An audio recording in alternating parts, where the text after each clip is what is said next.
Glenn Palmieri with Real Fit, and we're in Coconut Creek, Florida at American Top Team. The focus of today's episode is mixed martial artist Carl Deaton III, and this is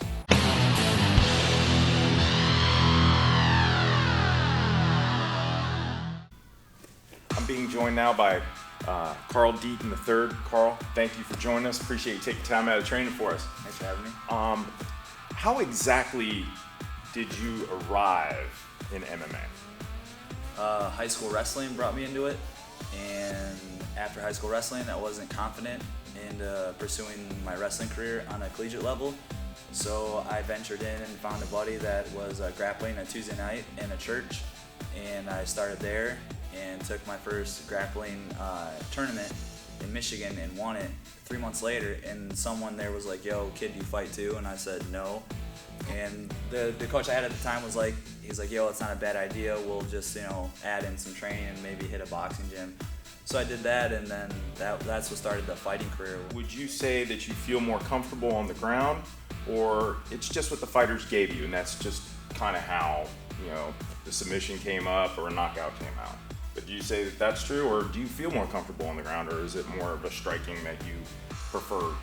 Well, yeah. Being my background's in wrestling, I'm always going to feel comfortable being in a dominant position on top, throwing bombs. But training at American Top Team and the coaches here helped me progress and believe myself and what I'm capable of. I get more and more confidence on my feet, and just by setting traps and to lead into my takedowns come that much more easier, and the setups for that, and being more comfortable in all spots of the fight.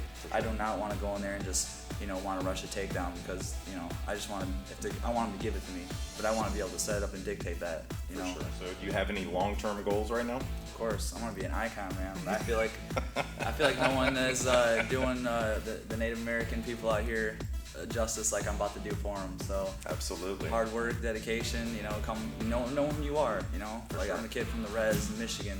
I'm just gonna show them who that is on the highest level. You got your number one fan right here. That's what I'm saying.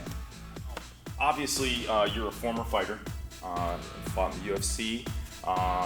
Now you're a turned trainer here at American Top Team. Do you feel like that's been a good transition for you? Do you still have that urge to get in the ring and fight? How is it? Do you prefer one or the other? A lot of people ask me that, and I don't have zero urge to get back in the ring and fight. Really? Anything that has to do with fighting, I still get to experience by being with the fighter. So I still get to experience that walkout, the tension in the back. So I get to experience all that without having to go through the damage or the stress of getting punched in the face. So either when I was fighting, if I won or lost, those emotions. Now I can experience everything that the fighter experiences, but if they lose, I can just kind of brush it off like that. Bring in the next guy. If they win, same thing. I brush it off. Bring in the next guy. Absolutely. You look in good shape. You're not far from fight shape, I would imagine. It depends on what weight. If I'm fighting at heavyweight, I'm not far from fight shape. You're close to it. I gotta stay relatively in shape to be able to give these guys a look. Yeah, to be able to give these guys a look. Plus, the whole reason why I got involved in mixed martial arts was for the street, really. So I need to always be street ready. I don't know when one of these knuckleheads gonna run up on me with a bat. So I gotta be ready for 30 seconds on the street. Have Steven Seagal style, except for real. Well, Carl seems like a really great fighter. Is there anyone in particular he may remind you of that used to fight with, or? You know what?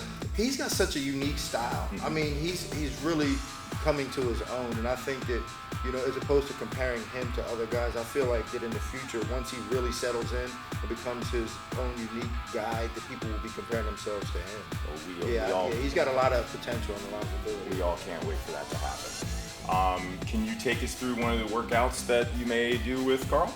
Yeah. Just clear it away, and get the babies and kids out of the way. We're gonna We can do it.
That's it for us today at Real Fit. I want to thank Carl Deaton III. I want to thank Dean Thomas and everybody at American Top Team that opened the doors and let's take a look at exactly what they do to stay fit. You can catch this episode and all episodes on realfit.net. Until next time, we'll see you.